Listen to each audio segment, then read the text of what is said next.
मजाक ही मजाक होगा। चलिए देखिए भूगोल क्या है, तो भूगोल एक वैज्ञानिक विषय है। भूगोल का शाब्दिक अर्थ क्या होता है, तो पृथ्वी का वर्णन करना होता है। भूगोल का शाब्दिक अर्थ, भूगोल शब्द का सर्वप्रथम प्रयोग जो है इरेटास्थनीज के द्वारा किया गया, जो यूनान के थे। याद रखिए उनको भूगोल का जनक भी कहा जाता है, क्योंकि वही भूगोल शब्द का भी पहले प्रयोग वही किए थे। अब भूगोल का जनक भी उन्हीं को कहा जाता है, इरेटास्थनीज, और ये यूनान के थे। अब ये दो चीज है। भूगोल दो वर्ग में बांटा गया भूगोल को, एक भौतिक भूगोल और दूसरा मानवीय भूगोल। भौतिक भूगोल क्या होता है, तो जैसे पर्वत, पठार, मैदान, वन, पर्वत, वायुमंडल, वनस्पति, महासागर, ये सब भौतिक भूगोल के नामों से जाना जाता है विशेष रूप से। आपको देखिए वन हो गया, वनस्पति हो गया, महासागर हो गया, ये सारा भौतिक पर्यावरण भी कहलाता है, एक तरह भौतिक भूगोल भी कहलाता है। दूसरा देखिए मानव भूगोल। मानव भूगोल में क्या होता है, जो मनुष्य के द्वारा क्रिएट किया जाता है विशेष रूप से। वैसे भूगोल को क्या बोला जाएगा, तो मानव भूगोल कहा जाएगा, जो अधिवास, कृषि, व्यापार, जनसंख्या, मार्ग, मार्ग में बात कीजिएगा तो सड़क मार्ग, रेल मार्ग, वायु मार्ग, ये सारा क्या हो जाएगा, मानव भूगोल में आ जाएगा। मानव भूगोल के जन्मदाता किसको माना जाता है, तो फ्रेडरिक रेडजेले के द्वारा माना जाता है, क्योंकि ये पुस्तक 1882 में लिखे थे, जिस पुस्तक का नाम है एंथ्रोपोजियोग्राफी। उसी पुस्तक से के कारण इनको फ्रेडरिक रेडजेले को मानव भूगोल का जन्मदाता माना जाता है। और ये आधुनिक मानव भूगोल का जन्मदाता किसको माना जाता है, तो फ्रेडरिक रेडजेले को ही माना जाता है, क्योंकि उस समय ना व्यवहारवाद भूगोल और आधुनिक भूगोल पहली बार 1990 में उद्भव हुआ था। याद रखिएगा थोड़ा सा, बोलेगा ये आधुनिक मानव भूगोल या फिर व्यवहारवाद है, तो ये दोनों वर्ड कब आया, तो 1990 में आया। 1990 में अस्तित्व में आया था आधुनिक या व्यवहारवाद, व्यवहारवाद और आधुनिक। याद रखिए उन्हीं को माना जाता है, फ्रेडरिक रेडजेले को ही आधुनिक मानव का भूगोल माना जाता है। और ये बोलेगा व्यवहारवाद भूगोल संभव कब आया, वर्ड शब्द तो 1990 में ही आया था। आधुनिकवाद कब आया था, तो 1990 में ही आया था।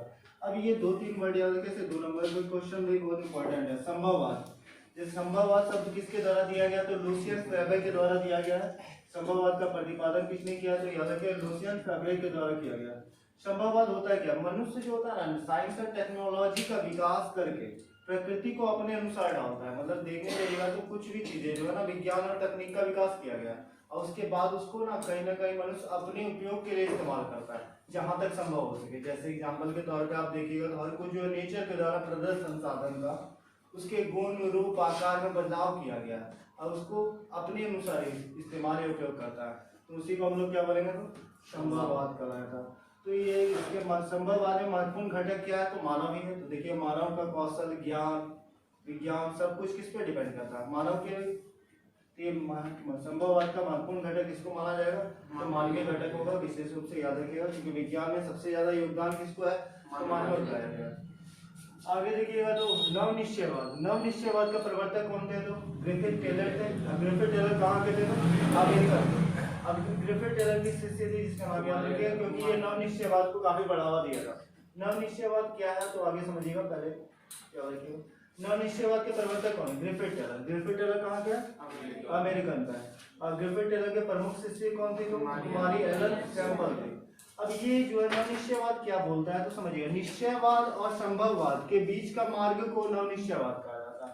मतलब इसका सिंपल सा लैंग्वेज में समझने की कोशिश कीजिएगा। मनुष्य जो होता है ना, विकास एक निश्चित सीमा तक ही कर सकता है, इसके बाद नहीं, अनलिमिटेड नहीं है कि बढ़ते जाएगा। तो यहाँ पर ये बोलता है प्रकृति के विकास में मानव की निश्चित सीमा तक ही जा सकता है, उसी को हम लोग क्या बोलेंगे, तो नवनिश्चयवाद। ऐसा नहीं है कि अनलिमिटेड ही जा रहा है, बढ़ते जाएगा किसी भी क्षेत्र में, ऐसा नहीं हो सकता है। तो ये एक नवनिश्चयवाद कहलाता है। नवनिश्चयवाद जो होता है निश्चयवाद और संभववाद के बीच का माध्यम मार्ग है। जैसे आप सिंपल सा लैंग्वेज में समझिएगा, जैसे मान लीजिए कोई भी चीज का नहीं होता, कल्पना होता है, कल्पना और वास्तविकता। जैसे कल्पना और वास्तविकता के बीच का मार्ग जो होता है ना, यही कहलाएगा विशेष रूप से नवनिश्चयवाद, बीच का मार्ग। जैसे मान लो तुम कोई कल्पना कर रहे हो और वास्तविकता कुछ और होती है, जब बीच में कुछ कल्पना को प्राप्त कर लेते हैं कुछ हद तक, तो वो क्या कहलाएगा, नवनिश्चयवाद। तो निश्चयवाद जो होता है संभववाद के बीच का मार्ग को नवनिश्चयवाद कहते हैं। निश्चयवाद का अर्थ, नवनिश्चयवाद का अर्थ क्या होता है, तो प्रकृति के विकास में मानव एक निश्चित सीमा तक ही विकास कर सकता है, उसको हम लोग क्या बोलेंगे, तो नवनिश्चयवाद। अब एक बार सारा आप लोग खुद बोलिएगा, भूगोल क्या है तो वैज्ञानिक। भूगोल का शाब्दिक अर्थ क्या होता है तो भूगोल शब्द सर्वप्रथम किसने प्रयोग किया था? एरिस्टोटेलिस। किस देश के थे तो? भूगोल का जनक किसे कहा जाता है? बोलेगा भौतिक भूगोल क्या है? उदाहरण क्या जाएगा?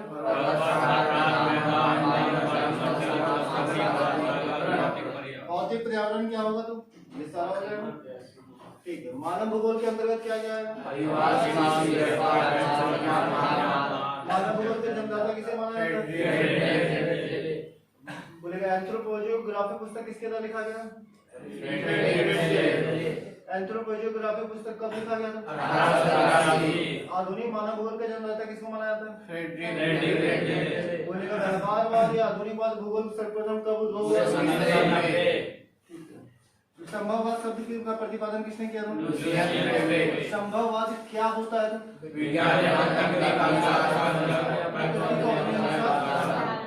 संभववाद का महत्वपूर्ण घटक क्या होगा? मानवीय घटक होगा।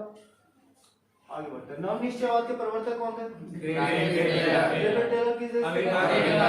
ग्रेगर टेलर के प्रमुख शिष्य कौन थे? बोलेगा रुक को एवं जाओ का संबंध किससे है? निश्चयवाद और संभववाद के बीच के मार्गों को क्या बोला जाएगा?